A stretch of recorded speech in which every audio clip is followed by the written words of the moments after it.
So I think it's good to get a sense of, when we were talking there with regards to the learning outcomes of the students and what this exercise, this activity was really meant to do, right? Do you want to give the same spiel or kind of a similar spiel? For sure. So Jen and I collaborated because we did a force and motions unit in grade 5. So they look at friction and how that affects how an object moves. So this 3D printer allowed them to put to practice some of these actions and research that we do in the classroom and let them try it. So my kids learned that a wheel needs to be round in order to actually roll smoothly, because we had some oval wheels. Yeah. And it didn't move like they expected it.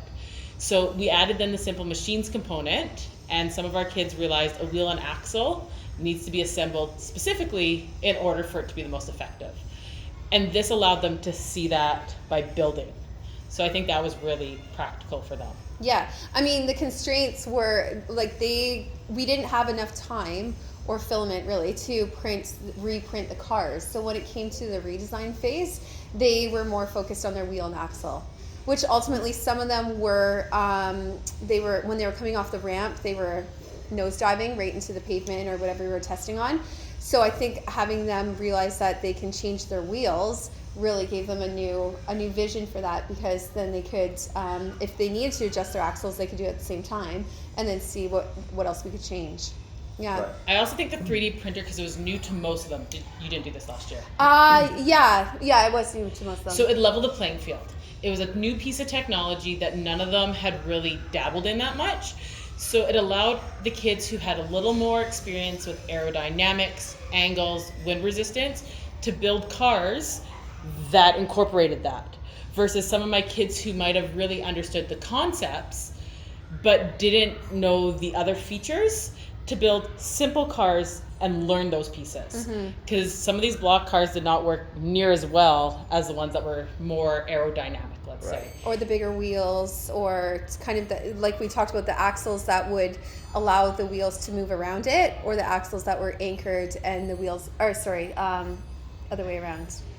The anchored axles Yes. and the fluid moving wheels versus the anchored wheels and the fluid moving axles. Yeah, Right. So they looked at that as well. And it allowed all of our kids with different disabilities to build a structure. And for some of them, that's what they need to learn. They need a hands-on, tactical, visual example over a lecture or words in order to see it come together. Yeah. And some of those kids, they get it spatially better than even your high achievers. They get it at a different level. And this allowed them to really excel and have their peers see them excel, which was neat, because it leveled them and brought them as one with their class, I guess you could say. Totally. Yeah, totally. Yeah. Also, I loved that it brought up the conversation about the supports as well, because we have some 3D printed cars that the top of it, I didn't have enough support, and the filament was just kind of falling all over the place. And then, so we learned from that one car, and we learned that we need to actually build so that we have the structure in between. So like a car that would have a softer top, because we didn't have a nice hard surface to connect it. Right. Yeah. And it's brought in the math, because my kids are now like, I need to measure it so that it fits our ramp. Because they're like, we just designed and we didn't think of that component. So now they're like, next time we'd like to know the width of our ramp, and we'd like to make sure that our wheels fit so it runs. So it brings in this whole other component for next year for us to say, okay, we'll give you those schematics, we'll give you those dimensions, and now add the math piece to it. Right. So. And even measuring too, because when we were doing our tests, we were measuring, but then we were also doing conversions. So I was testing them. Okay, well, if this is 100 centimeters, how many millimeters is that? And then if this is 1 meter, how many centimeters? And some of the kids, like even in grade 5, it was difficult for them to convert from centimeters to millimeters and what. So they're also taking away the math portion of it as well. And grid systems that I've teaching older grades, they wouldn't get to until grade 7 or 8, understanding that the grid on Tinkercad has a correlation to the size of their wheels. That was something really foreign to them, to understand that bed, when it really said it was a centimeter, okay, well that's going to affect my wheel. I need to account for that. So it brought in all of these things that we'd never ever touch, and they did it, and they didn't know they were doing it, which was really neat. And I think that's the biggest thing, because like in Tinkercad, when you design, it looks so big. And then when you actually go to put it on the print bed, it's like, oh my gosh, that's tiny. Like our first set of wheels, some of these cars, they were tiny. Yeah. And actually what we learned as well is our first couple prints, we tried to print the axle and the wheels. But the axles, unfortunately, it wasn't working out. At that time, I didn't really know how to level the bed properly and things like that. So it's a learning curve for me. Next year, we might be able to print axles as well. But I kind of like using the skewers as well, because it also is more that ADST design process, which is cool, because then they have to find things in their environment. So it kind of ties in like even an upcycling or recycling part to it as well. Yeah. And we have kids talking about, they do a young entrepreneurs project here, and how they could tie this in. Like, how could I build a product from a 3D and make a business plan around it? So they're already thinking. They think way past what we think. They really do. And we didn't grow up with this kind of technology, so the fact that they take it and run with it is pretty neat.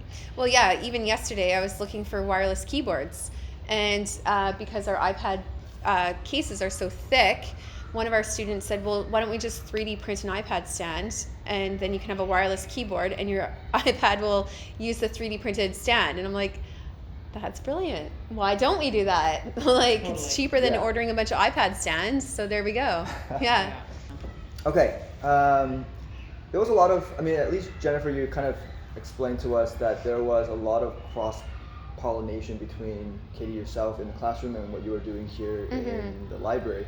How did you guys set that up in terms of the collaboration? Well, we were just chit-chatting, because the 3D printer we usually bring out kind of after spring breakish and just focus on 3D printing. So we were just talking, and she's like, do you like what's happening with the 3D printer? And I said, well, I'm looking for something to do. And I said, what units do you have coming up? And Katie said, we have force of motion. And then, okay, let's roll with that. What can we do with force of motion? And we actually thought about doing, what was it? It was just ramp testing, wasn't it? Yeah. I think it was just ramps and I've done one where I do recycled cars in the past, and this just opened up the opportunity to something I had never dabbled in. I've never seen a 3D printer work. So I think that just having somebody that was confident in it and being open to this covered so much more than I'd ever cover in the classroom. And I was like, it checked so many curricular boxes without me having to plan and think about it, really. Yeah. And it covered a lot for you. It allowed you to... Well, yeah, and so in technology preps, so they come to the library for technology preps, and they learn Tinkercad with me, and then they could take the skills and they could use that. We have a school login, so they could log in at home, they could log in the class, they got lots of class time.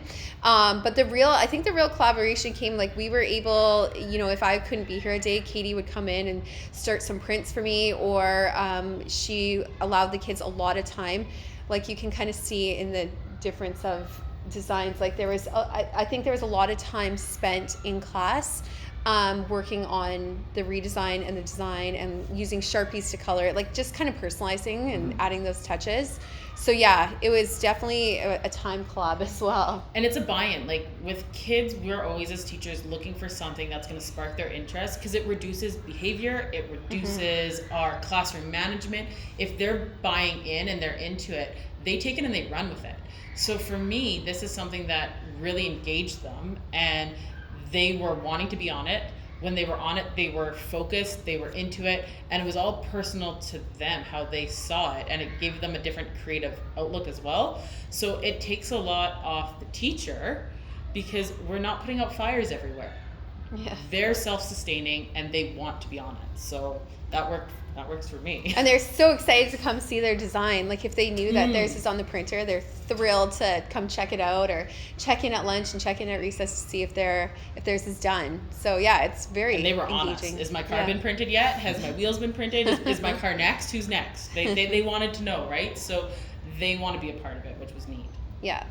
They don't ask me when other things are marked. Yeah, exactly. Where's my social studies test? Nope, that's not happening. No. I think that gives us quite a lot of information. Just kind of going through kind of what we filmed and what you guys talked about. I think it overlays well So that's And you very guys good. were really cool to work with because I had no idea until I got here that you guys, like Jim was like, yeah, we got a second printer coming. Like you guys were really good to work with in the fact that when we had questions, I found anyway, because I'd never done this before, it was answered, it was accessible, and I'm like, oh cool, okay, so we could look to talk to you guys to collab next year again as well. Right? So, and to be local, I thought that was really neat because I knew nothing about this when I walked in this year, and now I'm like, how do I plan for this for next year? Yeah. We've done cars, that's cool, but what else can we do? Yeah. Totally. Yeah. Yeah, and also that if we're having issues, you guys are able to slice for us and resend them back, and we can just put it on the printer. Like, you are very good at emailing us back right away, like probably within 15 minutes. I get an email from one of you or Vivian, and so having that support right away is what makes it easy for us to use it. And as teachers, if it's easy and if it's we have support, then we're more prone to use it. So, yeah. I'm glad. So Yeah. bravo. Yeah, Yeah, super, super helpful. So Yeah. that's great. Yeah. Yeah. No. So thank you. Yeah, no Yes. problem. We're here. Yeah. Yeah. Yeah, we're here. No, it's cool. Um, I've shared it. I've got friends like Jen, and I'm like, okay, so we 3D printed. You need to look into this. 'Cause Yeah. This is fun. This is a lot of fun. Yeah. okay. I think that is good. Yeah. Okay. We do have a bit of B-roll with Jen in it. Yeah. I don't know if we have any with UK in it. That's okay. Um, I don't feel bad. for us, I think it's a good way to show that there are teachers yourself that has been doing really great things. Yeah. And a lot of the times we hear from district and we say, well, who's the go-to person? Yeah. And sometimes we'll connect, for example, Surrey has a ton of different teachers doing this. Right. We can connect them with the right teacher, and then they'll move the teachers to other places for training. And I think it's good for that. But I'm not sure if that's what you want us to help champion you guys. But I mean, I'm happy to get it out there because I think this is where we need to go. I mean, you do the tech. I try and pick up tech in the classroom, but I think with our curriculum now, it allows for this layover. Because the outcomes in grade 1 are the same as the outcomes in grade 8. It's just how you apply them for that grade. So what you might do in grade 1, you're building upon that in grade 8, which allows for children, wherever they're learning, to meet that outcome. And you almost bring the curriculum to them. So I think this cross-curricular piece of capturing so much of it in one activity is where you have to go with it. I mean, and this helps them not only today, but how much digital media is done in Vancouver, how much design and tech is done out of here. If that's where the kids want to be, then we kind of need to expose them to that. Absolutely. Yep. I mean, so no. Yeah, I think this is something definitely that I'm willing to push because I'm like, how do I design for this? What next lesson? What do we have? We need to get another 3D printer. Let's push the pack for another Yeah, one. right? Totally. No. We'll print So, everything. Yeah, absolutely. It would be nice if we could do one kind of major grade 5 3D printing project and have most kids get their prints on the printer, like if they're paired up. Grade 4 is just exposing with Tinkercad and then maybe a couple class prints. But like having them, in grade 5 to even like leave a legacy for the school, right? So leave some sort of 3D printed legacy that they could come back and they could look at it sometime later and see. But yeah, I mean, there's so many ways that you could tie it into the curriculum too. It's just getting creative with how you do it. Yeah. Well, we're working with the district of Langley to try. Neat. I mean, what's her name? Sandra? Sandra was Yeah. here, right? So hopefully we can get more of these printers into more teachers' hands. That's, Yeah. that's number one. And I Richard think, Bullpit wants to get one, and one of the pack moms is our social media lady there, and she was talking to me, and she's like, how do we get it in? And I don't know if any teachers would actually use it. And I said, well, I'll go train, let's collab. or I think like Jen and I have also kind of mentioned, like for us to write this up as a lesson, I think that would kind of be nice too. Like to kind of, we're open to this and we're willing to work with it. But to say here's a lesson or two that you could rock with it, that you could do with Tinkercad and see how you felt about it. Yeah. Right? Like, because I think that's sometimes helpful for a teacher is, I don't know what to do with it, give me a starting point. So to have that lesson kind of developed, I think that would be helpful to say, okay, all you need is they need to have a body and they need to have 4 wheels. Right. Yeah. Go with it. This meets your science curriculum piece. So to have that outlined, I think I think too, like kids are so smart around technology if you just give them the time to figure it out. Yeah. Give a kid a laptop, put them in Tinkercad, maybe pair your stronger with your weaker, see what happens.